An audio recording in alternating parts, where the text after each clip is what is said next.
This is Bill Guyman with Crazy Bill TV. Today it's raining here at the Stikine put-in. It was in the early 80s that Rob Lesser and a couple guys attempted this river, and they had helicopter support when they first did it. He's flown over a couple times, and a couple times like, oh hell no, you can't go in there. And that was like between 30 and 60,000.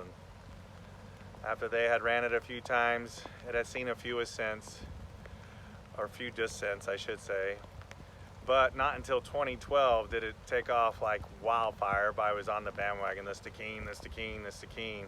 And as many as descents were done in 2012 was the total from like the early 80s to 2012 that had been done. So there had been maybe 25 descents done from 1980 to 2012. And all in 2012, that same amount of descents got done in 2012.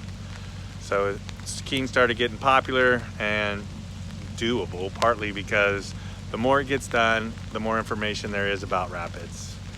And knowledge is power, and power gives you confidence. That knowledge gives you the power and confidence to run something. Once you know something, it's not as scary. You take the mental aspect out of it. It's still scary because it's remote, but it becomes on your skill and know where you are in the river. It's like anything. The first time you run it, you're like, oh my God. And then after you run it 30 times, you can run it with your eyes closed. But still, you gotta have respect. Just remember, it only takes a teaspoon of water to drown. I was like, you're doing crazy stuff. It only takes a teaspoon to drown. So it's what you want to do in life and where you want to go and what you want to see. Also, I want to go do the Indus. Might even want to do the Congo, maybe. I don't know. That was done with helicopter support the first time, and I don't blame them. It's big and monstrous in there. Yep, here on the Stikine in British Columbia, Canada. It's awesome. You'll see these signs. This sign's kind of almost obsolete, and I mean, yeah, if you're a canoeist, but you definitely want to be a kayaker probably in here, and or in a creature craft. I don't think a round boat or a cat boat will make it possibly, because there are must-run situations.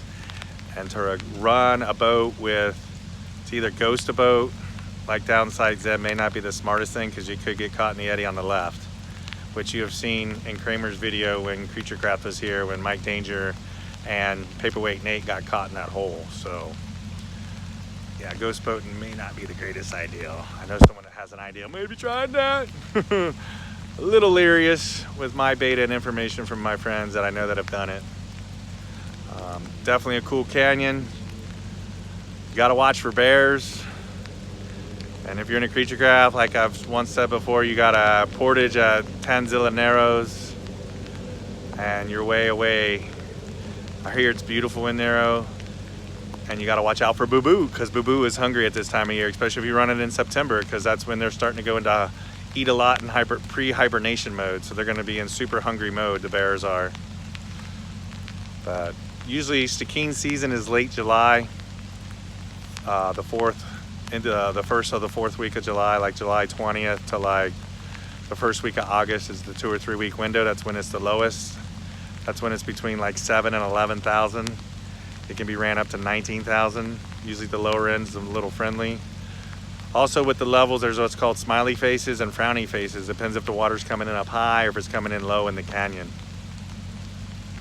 That's the beta on the water levels of what I've learned and found out. And again, it's just awesome in there. 1,000 to 1,400 foot walls. You'll see bighorn sheep and some probably bald eagles, I bet, before it's over with. Again, this is Bill Guyman. See you in my next video.